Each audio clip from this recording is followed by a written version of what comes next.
Boa noite, meus queridos irmãos, minhas queridas irmãs que nos acompanham neste sexto dia da Semana Diocesana de Liturgia, durante o qual nós vamos esclarecer algumas dúvidas que vocês nos enviaram ao longo da nossa semana, que foi muito bem aproveitada, muito bem participada. Quero saudar a todos que estão nos acompanhando. Eu sou Padre Guilherme, coordenador da Comissão Diocesana de Liturgia. Também quero saudar a Riso, coordenadora da Comissão Diocesana de Liturgia, a Mari, que está nos ajudando, fazendo a interpretação da Libras, e com muita alegria nós encerramos nesta noite a nossa Semana Diocesana de Liturgia. Boa noite, Riso.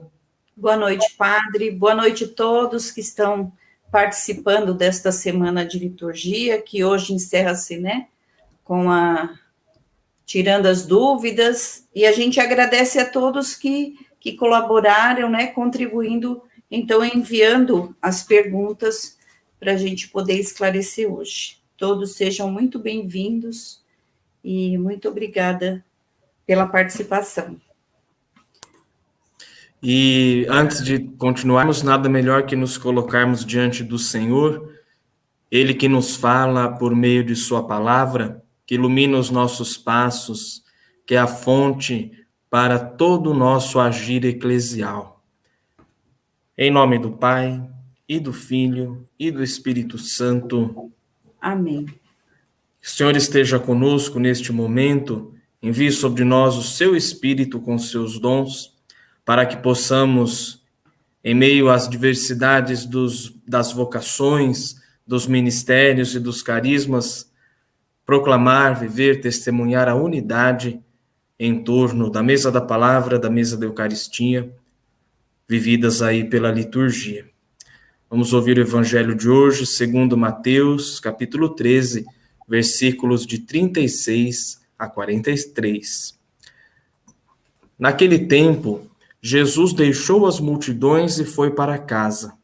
Seus discípulos aproximaram-se dele e disseram: Explica-nos a parábola do joio.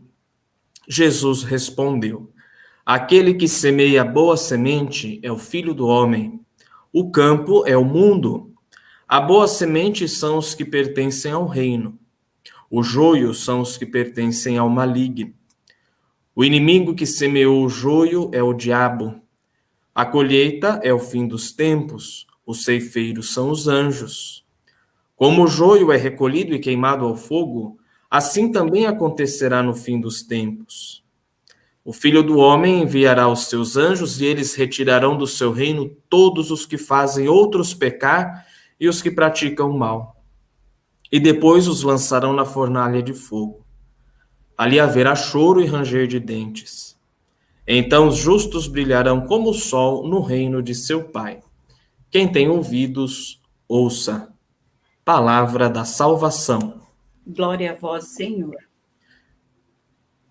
Então, que iluminados por esta palavra, nós que somos igreja, envolvidos nas comunidades, que nós possamos sempre ter a sabedoria divina e também o discernimento. Para bem podermos servir a liturgia, nós precisamos sempre ser boa semente, semente do trigo, aqueles que, como Jesus nos diz, pertencem ao seu reino. Por isso, conscientes de que o joio e o trigo são muito parecidos, que nós tenhamos sabedoria o suficiente para tirar de nós aquilo que é joio, aquilo que não é bom, aquilo que não vem de Deus, para que assim sempre Jesus possa ser o centro da nossa vida e o centro das nossas liturgias. Recordando a bondade de Deus que semeia boa semente no nosso coração, em forma de prece, rezemos o Salmo 102, proposto pela liturgia de hoje. Digamos juntos: o Senhor é indulgente, é favorável. O Senhor é indulgente e favorável. O Senhor realiza obras de justiça e garante o direito aos oprimidos. Revelou os seus caminhos a Moisés e aos filhos de Israel seus grandes feitos. O Senhor é indulgente e favorável. O Senhor é indulgente, é favorável, é paciente, é bondoso e compassivo. Não fica sempre repetindo as suas queixas, nem guarda eternamente o seu rancor. Não nos trata como exigem nossas faltas, nem nos pune em proporção às nossas culpas. Quanto os céus por sobre a terra se elevam, tanto é grande o seu amor aos que o temem. O Senhor é indulgente, é favorável. Quanto dista o nascente do poente, tanto afasta para longe nossos crimes. Como um pai se compadece de seus filhos, o Senhor tem compaixão dos que o temem. O Senhor é indulgente, é compassível. Senhor, Deus de amor e de bondade, nós os louvamos pelo chamado que fazeis a cada um de nós e vos pedimos, dai-nos servir-vos no rosto dos nossos irmãos e irmãs, dai-nos proclamar o vosso reino e construí-lo em nosso meio, por Cristo nosso Senhor. Amém. Estaremos reunidos em nome do Pai, e do Filho, e do Espírito Santo. Amém. Amém. Bom, um dos temas que mais repercutiu na Semana de Liturgia foi a liturgia e os meios tecnológicos, né? Bem porque está muito presente na nossa vida aqui na Diocese desde o início da pandemia, então há muita curiosidade, né? Então as pessoas participaram, gostaram, elogiaram esse tema, não tanto mais que os outros também, né? Mas que esse tema é muito presente, muito favorável para esse tempo que a gente está vivendo. Então, veio a primeira pergunta que a gente recebeu em nosso e-mail, foi essa, olha. Durante a transmissão, ao posicionar a câmera no presbitério, sempre voltamos para o banco, pois se ficarmos juntos à câmera, penso atrapalhar os fiéis que estão participando da missa. Está correto? Ou seria ideal a transmissão de longe com uma tela mais ampla da imagem e assim acompanhar a todos os comentários durante a Santa Missa nesta transmissão? A Josi Barroso que nos enviou.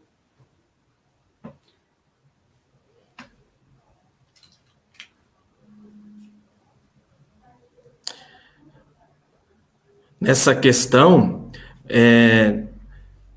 tanto faz, né? Depende muito de como também a comunidade se organiza, como a pastoral da comunicação se organiza, depende também das estruturas, do equipamento. Então, assim, se for melhor você posicionar ali a câmera, deixar ela paradinha e tomar o seu lugar, mesmo que ele seja próximo, então também não atrapalhe. E mesmo que você precise ficar junto à câmera, tem que tomar cuidado para que, como aquilo que a Fernanda dizia, né, para que você não apareça. Então, às vezes, tem lá 2, 3 pessoas transmitindo e elas ficam conversando uma com a outra, mostrando alguma coisa, isso atrapalha. Então, a partir do momento que você começa a fazer grandes movimentações, você dispersa tanto as pessoas que estão na Assembleia, e ali, porque qualquer movimento, né, diferente, as pessoas vão olhar para aquilo, e também atrapalha quem está presidindo a celebração. Então, vai mais como é a realidade aí da sua comunidade, mas independente de onde você esteja, né, você procure agir sempre com discrição. Também na possibilidade de colocar uma imagem mais ampla, né, talvez do fundo da igreja, é bom, mas aí também depende muito de estrutura e equipamento, né? Nem todas as paróquias têm toda uma estrutura apropriada, né? Cada um vai se virando como pode, né? Para poder facilitar para as pessoas que estão em casa. E realmente essa questão de tomar cuidado para não chamar atenção, porque qualquer gesto, qualquer coisa, tira a atenção da gente, né? É próprio da gente, do ser humano, né? A gente está atento a qualquer coisa. É difícil uma concentração quando tem esses improvisos. Uma outra questão também Qual o ideal, padre, para dar os avisos, né, os recados da missa? Quem deveria dar esses avisos? Um membro da PASCOM, um membro da liturgia ou o próprio padre? Às vezes também vem padre de fora, né, que é algum visitante. Qual seria o ideal? Não existe, assim, um ideal, né? Tanto pode ser o padre, como pode ser o animador, um outro membro da pastoral litúrgica, ou até mesmo membro da PASCOM. Depende daquilo que foi combinado com o padre. Então, tem padre que prefere dar os avisos. Infelizmente, nós sabemos muito bem que algumas pessoas escutam mais ou atendem mais quando é o padre quem fala. Isso não deveria ser assim, mas infelizmente é. Mas se outra pessoa for dar os avisos, sempre importante que os avisos sejam também preparados, né, que estejam escritos, para que a pessoa que for, porventura, dar o aviso, fale de uma maneira clara e objetiva. Porque às vezes também eu já vi em alguns lugares, o animador, outra pessoa vai dar o aviso na missa, e ela vai falando ali de improviso. E aí acaba se estendendo muito, o aviso começa a ficar confuso, né? Então, se não for o padre, se for outras pessoas, aí, então é bom que o aviso seja preparado. Às vezes o animador, eu percebo assim, às vezes tem vergonha, né, de dar os avisos, então simplesmente lê, vai lendo e não dá uma pausa e uma motivação. Quando é o padre, por isso que o senhor disse que as pessoas prestam mais atenção, acho que é porque o pároco, ele já fala de uma forma mais descontraída, né, e principalmente quando é para vender alguma coisa da paróquia, né, vai ter o drive-thru das quermesses e tal.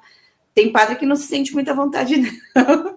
Mas outros falam de boa, e a pessoa que está fazendo animação, então eu acho que cabe ver também isso, né, padre? Qual seria a melhor forma em cada paróquia, né, na sua realidade, né? E mesmo assim, que, por exemplo, suponhamos que na sua paróquia seja sempre o padre que dá os avisos, mas é preciso que também a equipe de liturgia tenha iniciativa. Por exemplo, se vai um outro padre celebrar, como a Riso disse, então já tem que também ter em mente, combinar isso antes, porque às vezes o padre que vem de fora não vai se sentir à vontade para dar os avisos ali que são próprios da comunidade. Nem fica bem, né? Então, nesses casos, aí também o animador ou outra pessoa preparem os avisos, conversa com o padre da paróquia antes, né? Quais serão os avisos, o que é necessário ser avisado, né? E aí tem a iniciativa e a liberdade para fazer isso. Certo. Quem mandou essa pergunta foi a Regiane Andrade, e ela tem uma seguinte aí sobre o manual do StreamYard, mas a Fernanda vai responder a terceira, e ela já entra nesse assunto. Ela está aqui com a gente, e a pergunta é, Fernanda: faço parte da PASCOM de minha paróquia e fiquei um pouco confusa com o tópico que foi falado no primeiro dia da semana de liturgia.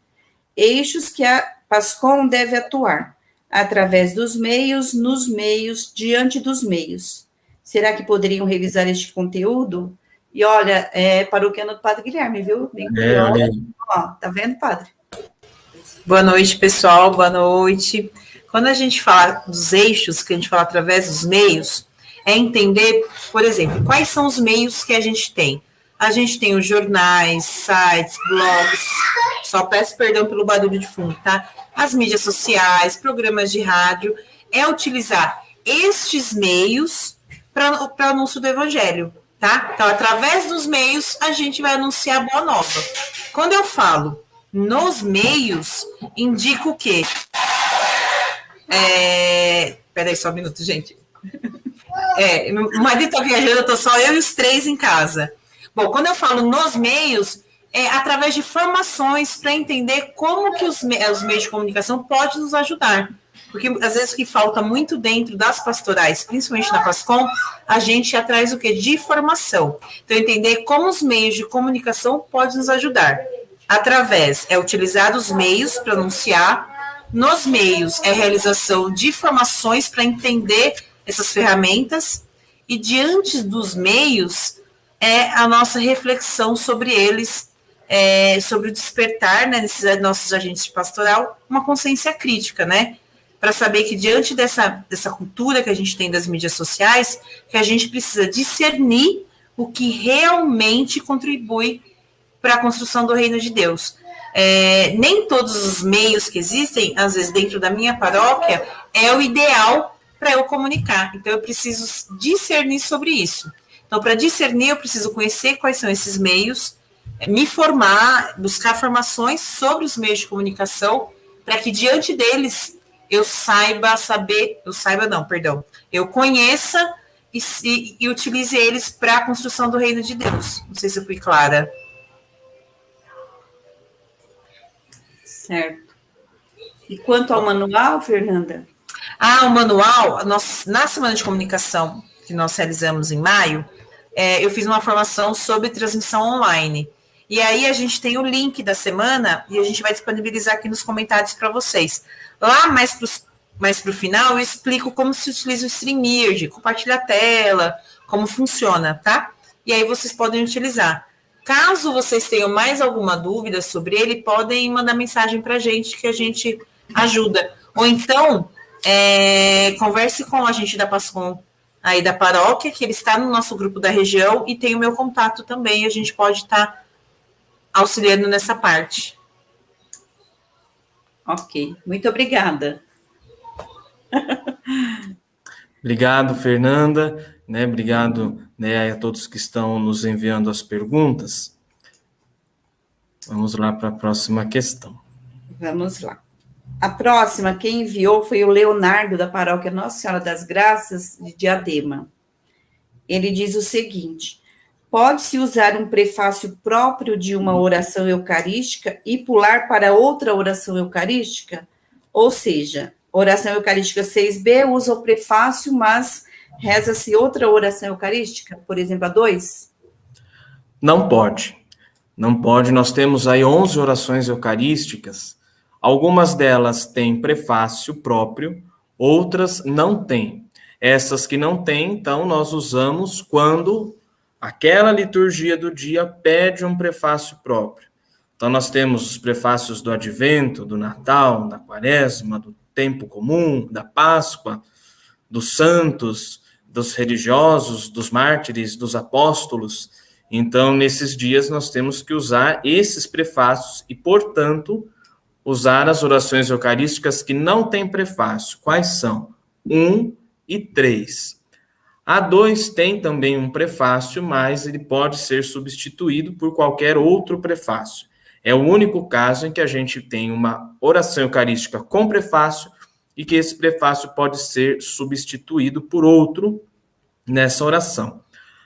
Da oração eucarística 4 em diante, então aí nós temos oração 4, oração 5, aí a que você, Leonardo, citou como exemplo das orações eucarísticas para diversas circunstâncias, 6A, B, C, D, a sobre reconciliação, para as missas com crianças, todas elas já têm prefácio. Então, a gente não pode nem tirar o prefácio dessas orações e colocar outro, e nem colocar o prefácio dessas orações e aí passar para outra oração, no caso, oração eucarística 2. Isso não é correto fazer. Certo. Em algum documento, por exemplo, missal, tem prescrito que a Eucaristia sobre as duas espécies deve ser distribuída? Ou em qual tempo litúrgico? Em que dia pode acontecer? Em tese, qualquer missa poderia ser distribuída a comunhão sobre as duas espécies. Por outro lado, também nós precisamos sempre ter, assim, claro que seja na espécie do pão, seja na espécie do vinho, ambos consagrados, ali já está a totalidade do corpo de Cristo. Então, se você comunga sobre uma espécie, você está comungando do corpo e do sangue, da mesma forma como se você comungasse das duas espécies. Muitas vezes, por razões pastorais, nós nem sempre fazemos a comunhão sobre as duas espécies, por conta de uma assembleia muito numerosa, uma quantidade de missas, isso leva um pouco mais de tempo. Também um empenho maior, uma formação, um preparo maior dos ministros, né? E também agora, no tempo da pandemia, nós não estamos fazendo a comunhão sobre duas espécies, sob hipótese nenhuma, justamente por questão de segurança. Mas, em qualquer missa, ela pode ser dada. Certo. Mesmo Se Riso quiser complementar também. Porque corre-se mais o risco, né, quando há o sangue, de derramar, né, de deixar cair, do que só a hóstia consagrada, né? Bom, eu acho que ficou bem esclarecido. Então, não tem um dia prescrito, não é isso, padre? Olha, que eu me lembre, não, mas né, se estiver errado aí também, corrijam-nos. Uhum. Geralmente a gente faz, por exemplo, na Quinta-feira Santa, que é a missa da Ceia do Senhor, ou no Corpus Christi, nesses dias mais significativos. Certo. E a homilia, padre, ela deve ser feita aos domingos e solenidades, certo? É obrigado. E na semana, pode deixar sem fazer homilia, né? Terminou o evangelho, já continua a missa sem homilia? Então, é assim, com a reforma litúrgica do Vaticano II, a homilia passou a ser obrigatória nas missas dominicais e solenidades, o que não era, né? Então, sempre onde você for procurar sobre isso, você vai ver o seguinte: nas missas dominicais e nas festas, solenidades, a homilia é obrigatória. Nas missas semanais, ela não é obrigatória, mas é recomendada, né? Então, se não acontecer, não vai ter aí nenhum abuso. Mas é recomendável que se faça homilia, justamente porque homilia é o momento. A palavra homilia significa mais ou menos conversa informal. Então, é o momento em que o padre vai atualizar a palavra, explicá-la, trazê-la, né, para facilitar ali para a Assembleia colocar em prática os ensinamentos. Então, é sempre muito importante esse momento da celebração. A homilia também faz parte da celebração, ela não é um intervalo da missa, não é aquela coisa, aquele momento chato, maçante, não, muito pelo contrário. Mas em questão de ser obrigatório ou não, nas missas semanais ela não é obrigatória mesmo, mas é recomendável que se faça. Certo. E no caso de uma celebração da palavra, padre, o ministro da palavra e do culto, ele pode pular a parte da reflexão, seja domingo, semana, na celebração da palavra não há problema. Aí já é mais difícil a gente dizer assim com muita certeza, porque não existe um rito para a celebração da palavra. Então, nós temos vários subsídios que nos indicam alguns caminhos de como a celebração da palavra deve acontecer. Só que, por não ter um rito, então nós não temos nada assim escrito, né, que diga que tenha ou que não tenha que se fazer. Inclusive, em celebração da palavra não é homilia, mas sim a partilha, a reflexão da palavra, como a Riso falou. Eu acho que a gente poderia também seguir a mesma lógica, não é? Mesmo que num domingo seja a celebração da palavra, não seja a celebração da missa, é o momento em que a comunidade se reúne no dia do Senhor para celebrar. Então, o valor a ser dado deve ser também o mesmo. Então, fazer a homilia, a partilha, né, nos domingos e também no dia de semana, por que não? É o caso das preces também, padre? Na semana pode omitir as preces? Pode omitir as preces também. Tá. Então, se você for numa missa na semana, em qualquer paróquia, se o padre não faz, não se perturbe, né, padre? Porque não fiquem... Né? Fiquem em paz. Eu só queria abrir um parênteses, voltar um pouquinho naquela questão da comunhão sobre as duas espécies. Sim. O Diretório Diocesano de Liturgia, no número 315, ele dá algumas recomendações de casos em que a comunhão sobre as duas espécies é recomendável. Por exemplo, Na ocasião de celebrações particularmente expressivas do sentido da comunidade cristã reunida em torno do altar, aos sacerdotes que não podem celebrar ou concelebrar, ao diácono e a todos os que exercem algum ofício na missa, né? Quando há uma missa de batismo de adulto, crisma, quando há casamento na missa, na ordenação, né? Na primeira missa de um neo-sacerdote. Então, são celebrações em que, né, não havendo aí pandemia, né, e as restrições, né, mas em si, toda missa, você pode comungar sobre as duas espécies, ou comungando sobre uma única espécie, você está comungando inteiramente do corpo e do sangue de Cristo. Certo.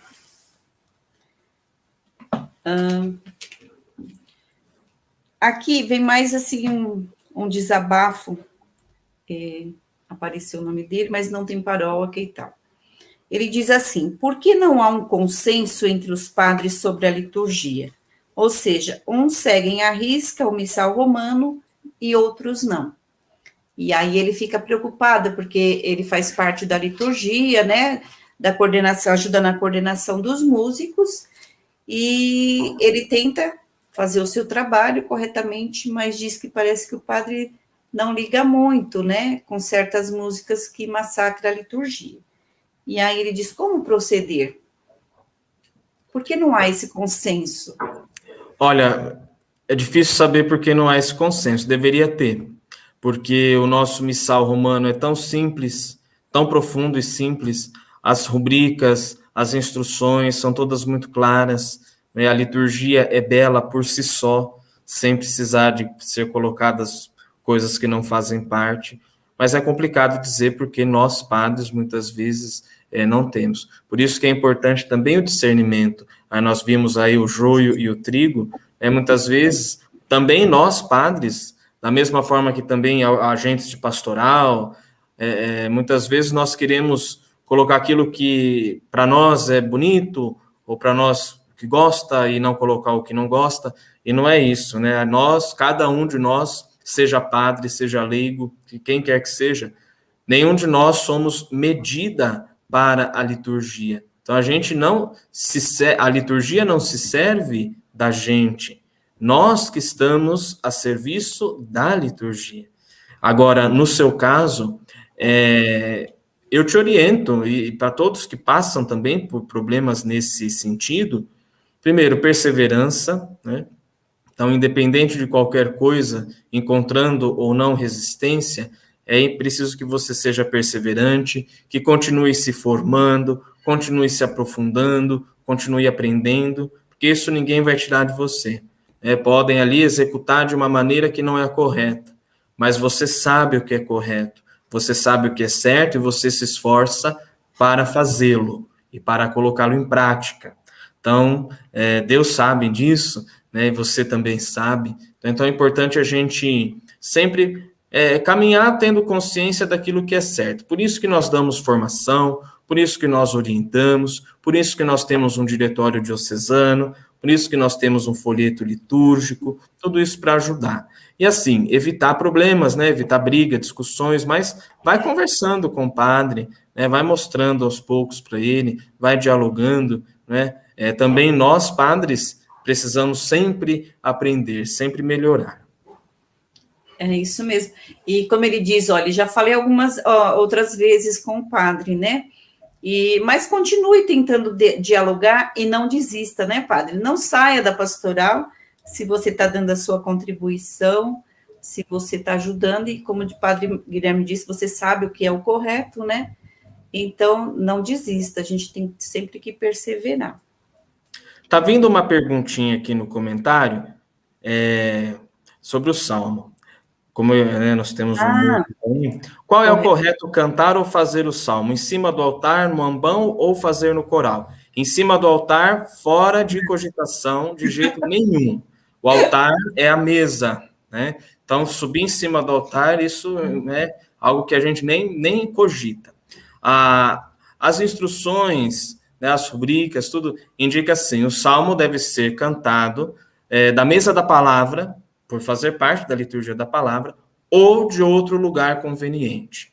Então, assim, suponhamos que lá você esteja participando de uma missa e só tem ali uma pessoa que está animando o canto. Ela está tocando e cantando.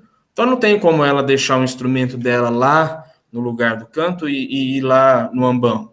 Então, ela vai cantar do lugar, né? Então, isso não tem problema, né? Então, da mesa da palavra ou de outro lugar conveniente. É claro que o preferível é sempre a mesa da palavra. Então, se tem um grupo grande, o salmista vai até o ambão, né? Esse é o único caso que o meu pároco permite que o salmista cante do coro, se ele estiver sozinho. Aí ele faz, senão, do ambão, né?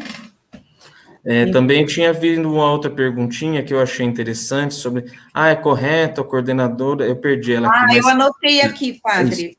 Correto o coordenador de coroinhas ficar em cima do altar na hora da celebração, ajudando os coroinhas?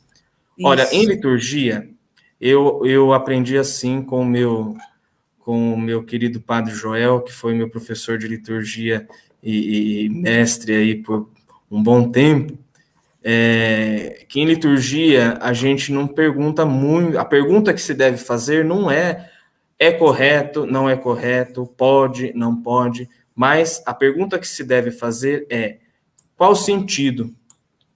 Então aqui nós temos uma situação de um coordenador que vai lá ajudar os coroinhas na hora da missa. Qual o sentido do coordenador estar fazendo isso?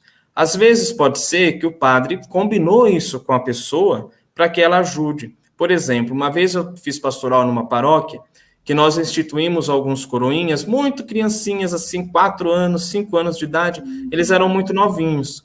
Então, eles tinham muita dificuldade de ajudar, de fazer as funções. Então, o que a coordenadora fazia?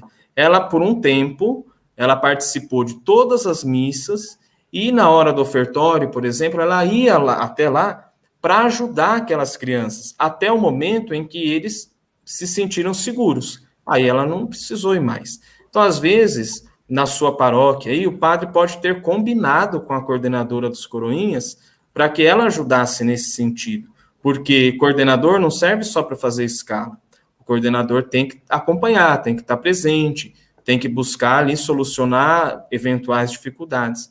Então, às vezes, se o coroinha tem alguma dificuldade, o grupo tem alguma dificuldade,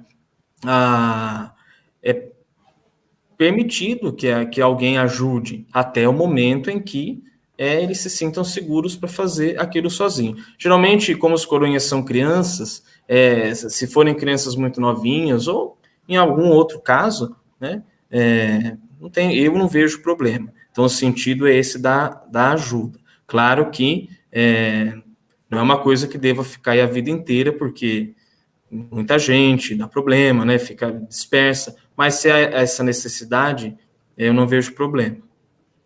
Ainda mais tratando de criança, né, se naquele momento, em algum momento ele se sente mal, depois ele não quer voltar, né, a criança não quer voltar. Então, fica parece um trauma, né? Eu achei bom responder isso, porque às vezes parece que a coordenadora está querendo se aparecer, e não é assim, né? As pessoas invertem, né? Já começa a julgar, e nem sempre, pelo contrário, a intenção dela é muito boa, né? Do coordenador. Voltar aqui para o Salmo, padre, perguntaram se pode mudar a melodia do Salmo. Não existe uma melodia correta para o Salmo. Existem as orientações para que você componha boas melodias, para que você execute boas melodias. Então, como o Jorge falou, às vezes tem salmistas que cantam melodias cheias de melismas, né, que sobe e desce, e aí ninguém consegue memorizar, ninguém consegue cantar. Ou senão nós temos um salmo de súplica, um salmo de tristeza, e cantado lá com toda a solenidade, com toda a alegria, né? Então, não existe uma melodia certa. Geralmente, o que eu vejo, assim, nas andanças por aí, ouvindo também as pessoas, muitos usam aquele subsídio da irmã Miriam, cantando salmos e aclamações. Então, acaba que as melodias compostas pela irmã Miriam acabam sendo as mais conhecidas na grande maioria das comunidades. E aí parece que é aquela melodia que é a correta daquele salmo. E não é assim. Ali foram melodias que ela compôs, mas temos outros também, outros compositores muito bons. Mas o importante é, independente de quem foi o compositor, independente da melodia do salmo, ele tem que ser fácil para que as pessoas possam responder, e ele tem que estar ali ligado ao tipo de salmo, né? Se é um salmo de subida, naturalmente a melodia tem que ter umas notas mais altas. Se é um salmo de súplica, né, então já tem ali umas notas um pouco mais, que a gente diz assim, um pouco mais tristes, mais pesadas, né? Então não há uma melodia certa, mas sim o jeito certo de executar o salmo. Certo. Que inclusive emociona muito a gente, né? O canto do salmo. É correto dizer que o padre preside a celebração e nós somos o povo celebrante? Corretíssimo, o padre é assim o presidente da celebração. Toda assembleia que está presente celebra, né? Nós somos a assembleia celebrante, somos a assembleia convocada pelo Senhor, reunida pelo Espírito Santo e que junta celebra a Eucaristia. Por isso que não é muito bom o animador querer improvisar além daquilo que já está escrito no ABC litúrgico e dizer assim, vamos ficar de pé para receber o celebrante. Não, todos que estão ali são celebrantes. Senão todos vão sair lá dos bancos, né, e vão até o altar, que está vendo todo mundo está celebrando, né, o celebrante.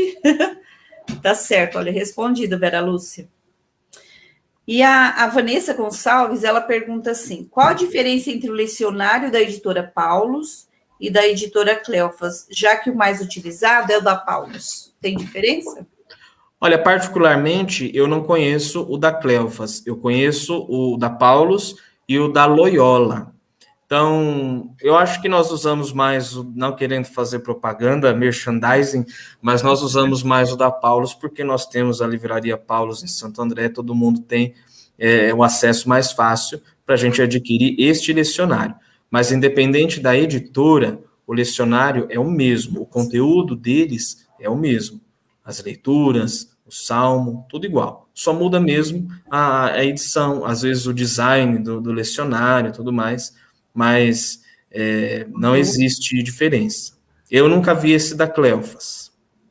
Não sei se Riso já viu. Não, também nunca vi, não. Tem 3 perguntinhas da Silmara de Cássia. Ela diz, o padre pode abreviar as preces ou até mesmo deixar de ler algum trecho do roteiro, o rito da missa que vem no ABC litúrgico, né, ou algumas orações que também ali vêm, né, eventuais, como pelas famílias, ou vocacional, então o padre pode abreviar ou não fazer? Depende. Lembra quando nós fizemos a nossa oficina de preces e animações? Tinha lá a pergunta, quantas preces fazer?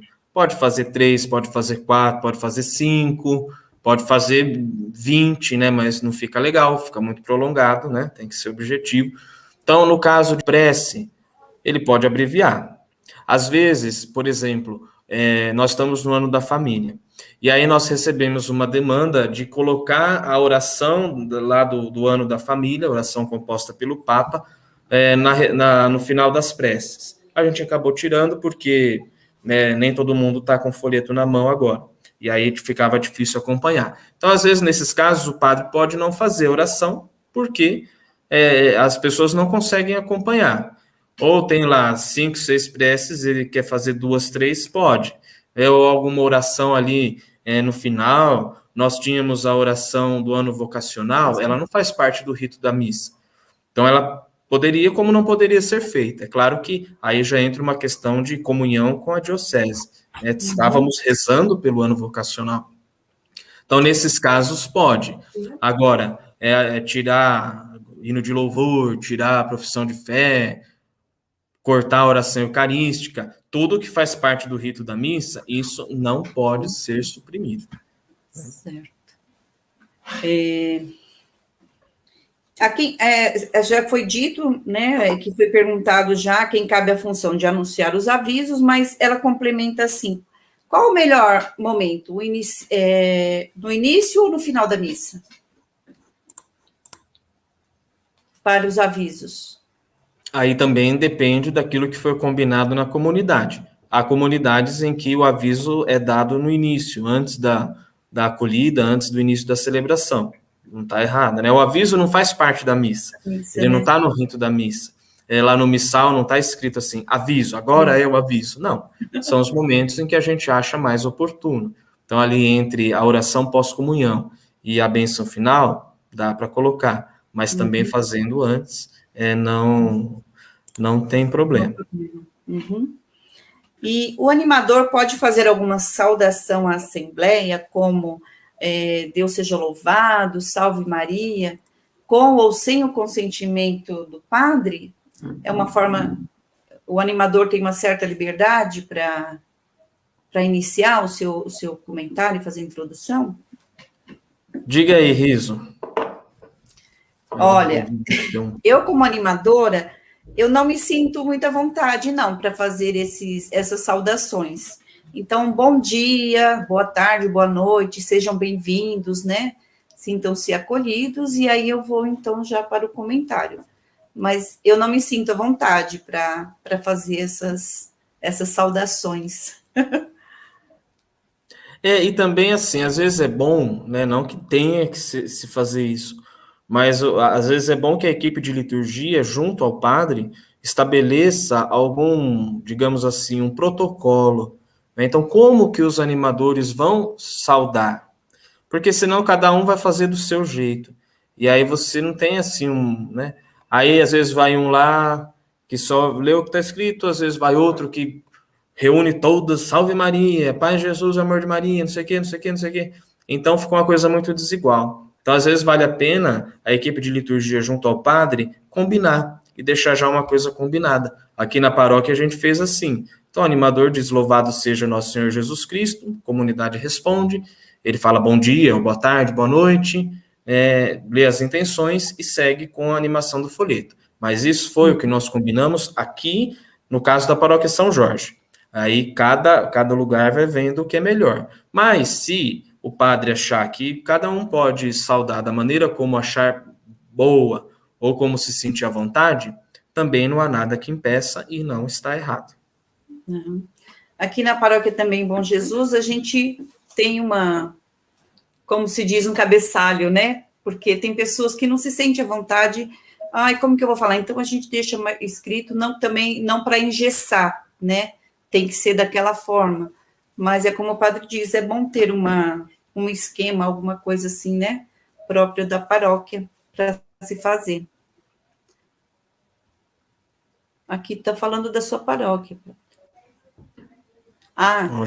Até porque, salve Jorge Jesus em oração de graças a cada santo, afinal todas as missas já em si são ação de graça a todos os santos. Tem paróquia que no início da missa, né, diz, em ação de graças por tal santo, e aí vai. Mas também é combinado com o padre, né, com o pároco, né? Sim, às vezes, início da missa. Às vezes a pessoa é devota de um santo e ela quer ali manifestar uma ação de graças por uma graça que ela alcançou de Deus pela intercessão daquele santo. Então, não está errado também colocar nas intenções da missa, em ação de graças. Por exemplo, suponhamos que hoje seja o dia de São Francisco.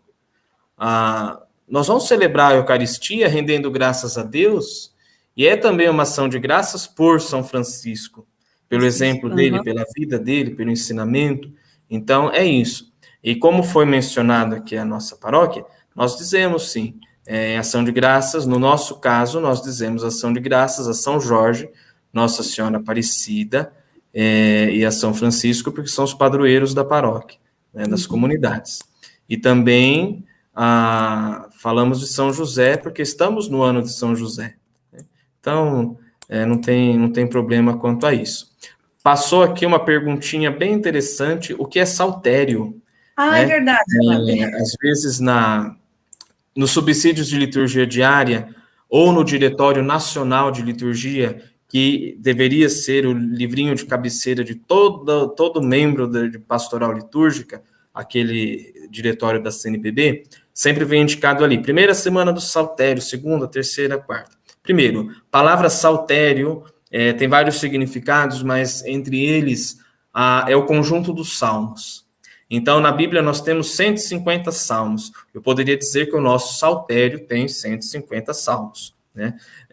Também esse termo, saltério, é usado na liturgia das horas.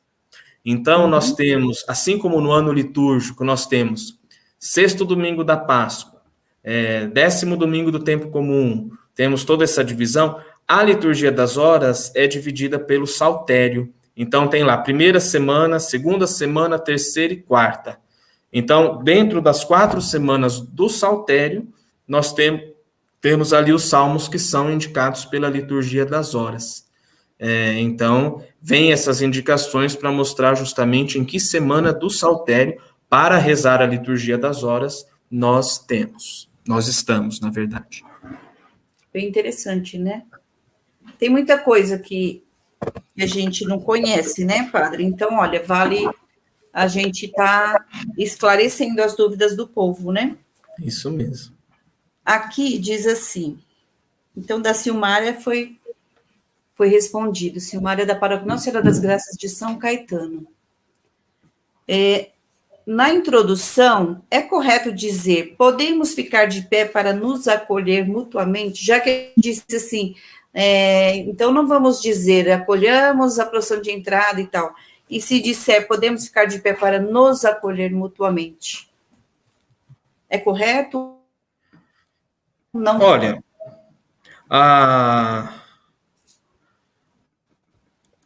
procissão de entrada, o momento da abertura da celebração, ela serve não só para acolher ali a equipe de celebração, para abrir a celebração. Então, nas entrelinhas existe ali um convite, uma acolhida ao início da celebração, mas assim, não tem muito sentido, porque senão cai naquilo que nós falávamos, o que não é o animador.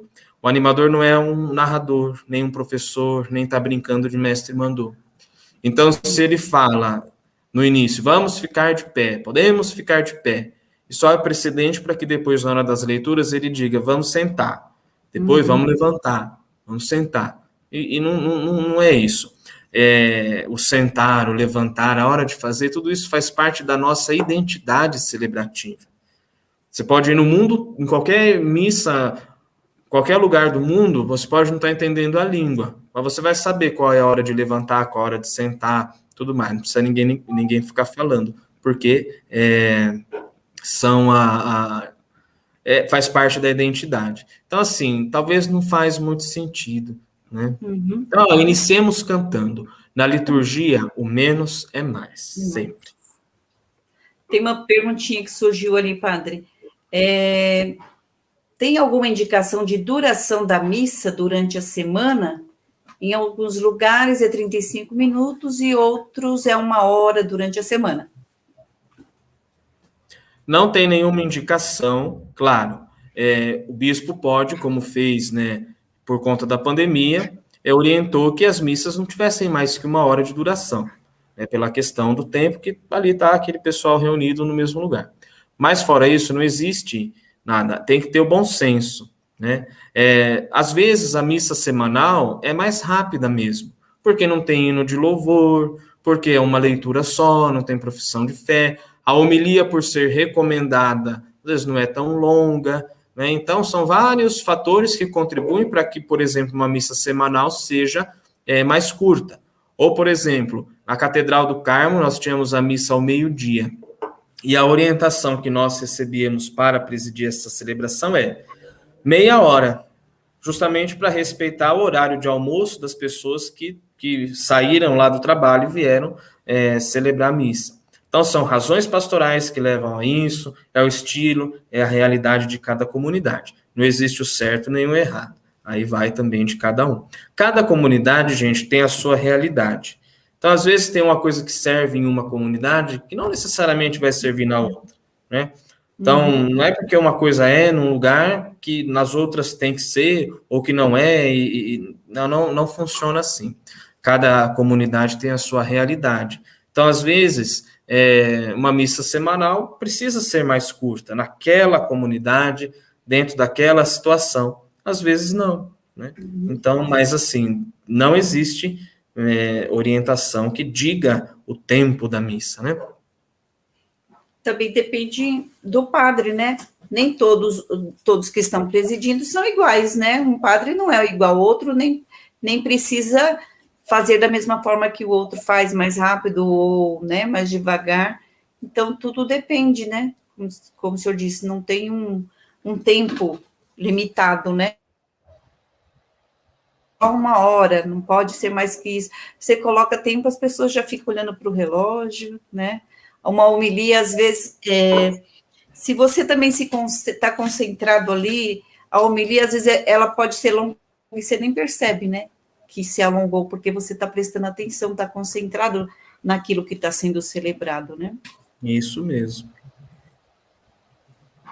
E nós temos uma pergunta, ele vem da região São Bernardo Centro, que o Marcelo é representante e ele enviou em nome da região. A pandemia favoreceu a nossa participação na liturgia em algum aspecto específico?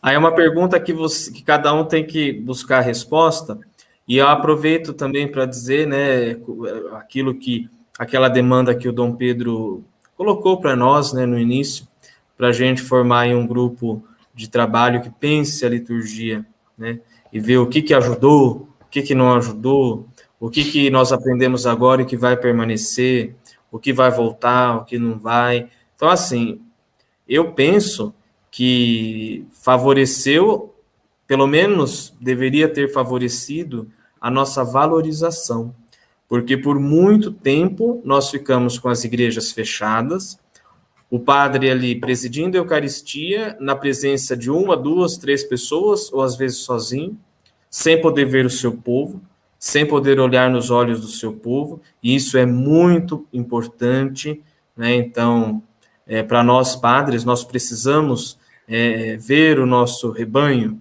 né? Então, isso foi muito doloroso também para as pessoas que ficaram em casa sem poder participar presencialmente da celebração. Isso foi muito difícil, foi um exílio, como o exílio da Babilônia, né, em que as pessoas não podiam oferecer sacrifícios a Deus porque não tinha templo, né?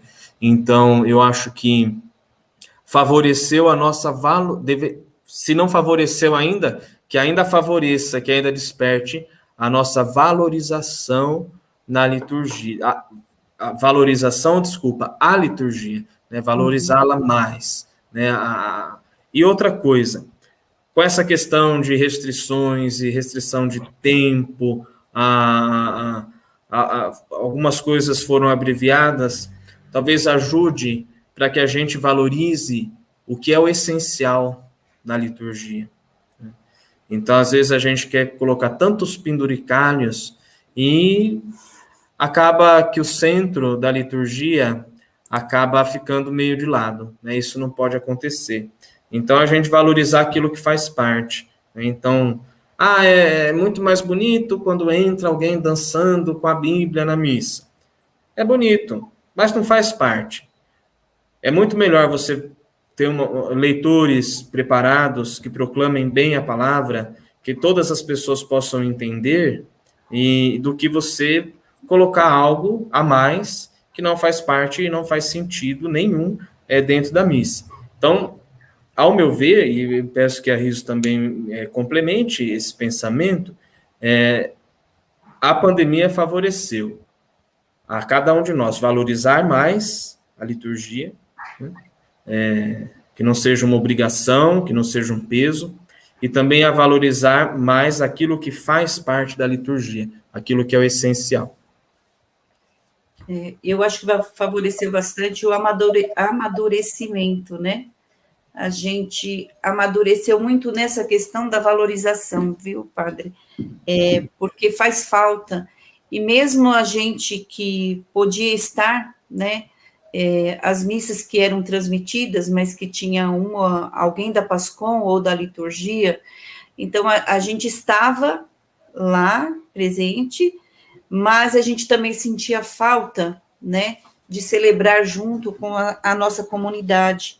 Então, a gente valoriza a liturgia, mas a participação juntos, né, com a comunidade, como a gente sente falta, como a gente precisa um do outro estar juntos, celebrando juntos, né? E então, aí também fica aquela questão de que forma vamos estar depois, e a gente tem que tomar muito cuidado para não cair no comodismo, achar que assim tá bom, né? A valorizar mesmo a liturgia e voltarmos a servir a igreja, servir a liturgia com todo esmero, com todo zelo, né? Isso é muito importante. Então, eu acredito que a pandemia abriu também os olhos da gente para isso. Né?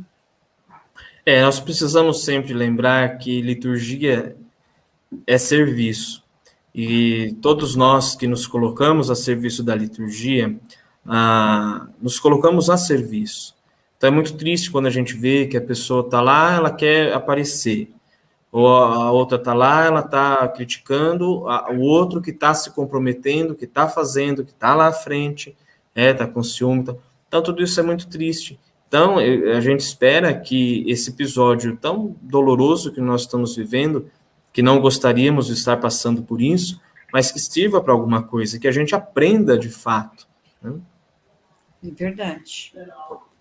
Bom, então, em questão de perguntas, foi o que nós tivemos, mas vocês podem continuar enviando as perguntas, não é, padre?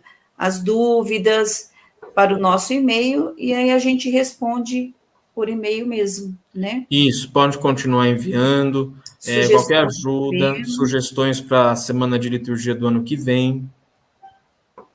Isso. Aí tenho aqui algumas sugestões, padre. A Alda, ela é da Matriz Santo André.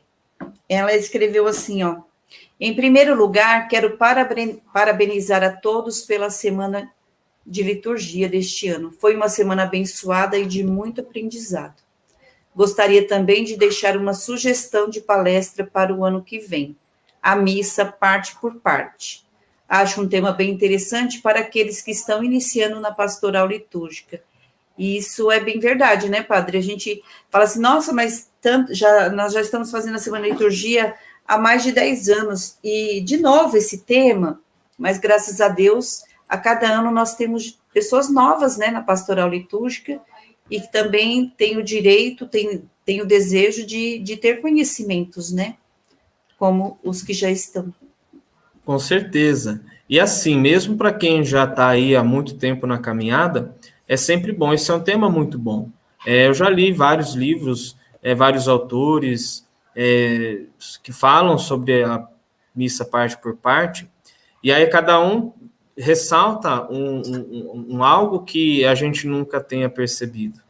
Então, não só dizer, depois do canto de abertura vem a saudação, depois da saudação vem o ato penitencial.